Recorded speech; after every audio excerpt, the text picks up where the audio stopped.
भारत के कुछ अमीर लोगों ने 18 लाख रुपए खर्चा किया और चार्टर्ड विमान से दुबई जाके फाइजर वाली वैक्सीन लगवा कर आ गए। सवाल यह है, आज के समय भारत में सबसे कारगर वैक्सीन कौन सी है जो आपको मरने से बचा सकती है? कई सवालों का एक ही जवाब है, वो मिल जाएगा, आप समझ लेंगे एफिशिएंसी और एफिकेसी में अंतर क्या होता है। जब से ये खबर आई है कि इंडियंस दुबई जाकर 18 लाख रुपए खर्चा करके फाइजर कंपनी की वैक्सीन लगवा के आ रहे हैं, सब ये सोच रहे हैं कि क्या ये वैक्सीन इतनी ज्यादा अच्छी है। मेडिकल का एक जर्नल है लैंसेट, उसके अंदर 20 अप्रैल को एक स्टडी प्रकाशित हुई है, मतलब 18 लाख रुपए खर्चा करने के बाद में, और इसके अंदर पता पड़ गया कि वो 18 लाख रुपए उनके डूब गए। मेडिकल टर्मिनोलॉजी में यूज करते हैं एफिकेसी, इस टर्म को यूज करते हैं और माना गया 95% फाइजर वाली वैक्सीन की एफिकेसी है। मगर ये जो एफिकेसी है ये एफिशिएंसी नहीं होती, ये दोनों अलग अलग टर्म्स हैं, इसीलिए इसका कंफ्यूजन हो जाता है। एफिकेसी को डिटरमाइन कैसे करते हैं? 1000 लोगों को इकट्ठा किया, 500 को वैक्सीन लगाई और 500 को वैक्सीन नहीं लगाई, उन सबको छोड़ दिया।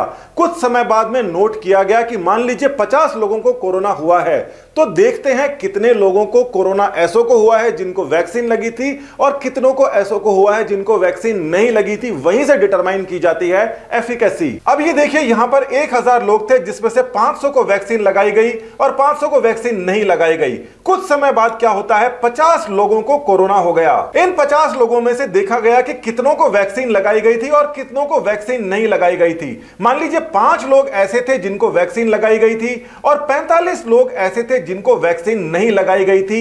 यहीं से कैलकुलेट किया जाता है एफिकेसी। अब आप सबसे महत्वपूर्ण बात के ऊपर नजर डालिए, कुछ लोगों को वैक्सीन लगी है या नहीं लगी, उन लोगों को ऐसी जगह छोड़ दिया जाता है जहां पर कोरोना बहुत तेजी से फैल रहा है या वो समय ऐसा है जब कोरोना बहुत तेजी से फैल रहा है, तो उनके कोरोना होने के चांसेस ज्यादा हो जाएंगे। मतलब ये देखिए, यहां पर जहां पर कोरोना कम फैल रहा है, यहां पर ये जो लोग हैं ये घूमेंगे तो इनको कोरोना होने के चांसेस भी कम है, यानी कि इसकी एफिकेसी ज्यादा दिखाई देगी। जबकि दूसरी वैक्सीन का जब यहां पर टेस्टिंग चल रही थी उस समय कोरोना ज्यादा चल रहा था, इसका मतलब उसकी एफिकेसी कम दिखाई देगी, मगर इसका एफिशिएंसी से कोई लेना देना नहीं है। यह बात आपको समझ में आ गई कि अलग अलग समय पर अगर एफिकेसी की जांच की जाएगी, वो भी ऐसे लोगों पर जो अलग अलग एनवायरमेंट में रहते हैं, तो ये एफिकेसी अलग अलग आएगी। मगर वैक्सीन का महत्वपूर्ण काम एफिकेसी शो करना नहीं है, उसका यह शो करना है कि कितने लोग उसके बाद में हॉस्पिटल नहीं गए और कितने लोग मरने से बच गए, इसीलिए तो वैक्सीन लगाते हैं। यानी कि ये एफिकेसी के ऊपर आप ध्यान मत दीजिए, ये मेडिकल टर्म है,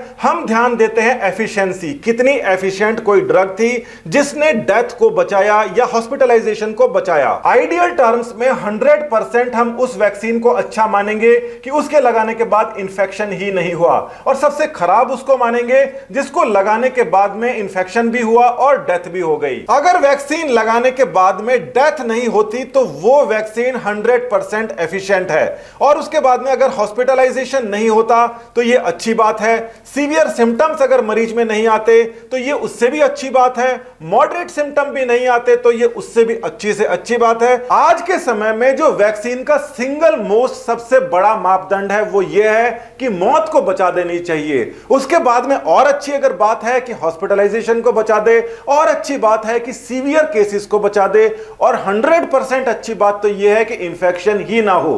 तो हमारी जितनी भी वैक्सीन हैं उनका क्या क्या क्रम है वो भी जान लीजिए। मतलब ये 95% जो फाइजर वाली वैक्सीन दिखा रही है ये किसी काम की नहीं है, और ये 67% वाली अगर कोई दूसरी वैक्सीन दिखा रही है तो इससे भी उसका मापदंड तय नहीं होता। और बिना जाने आप अगर 18 लाख रुपए खर्च करके 95% एफिकेसी को लेना चाह रहे हो तो ये आपके पैसे पूरे डूबे मानिए। असल मामलों के अंदर जो डेथ है और हॉस्पिटलाइजेशन है, जो हम चाहते हैं कि नहीं हो, उस मामले में हर एक वैक्सीन 100% बचाव दे रही है। यानी कि आप कोई सी भी वैक्सीन लगा सकते हैं और आपको हॉस्पिटल जाना और डेथ होने से बचत हो जाएगी। यह अंतर यहां पर जरूर है कि जैसे फाइजर वाली के 7 दिनों के बाद में किसी की डेथ नहीं हुई, मॉडर्ना वाले के 14 दिन बाद में किसी की डेथ नहीं हुई और जॉनसन एंड जॉनसन के 28 दिन लगाने के बाद में किसी पेशेंट की डेथ नहीं हुई। सिम्टम जरूर आए थे उनमें। आज के समय जो भी वैक्सीन अवेलेबल है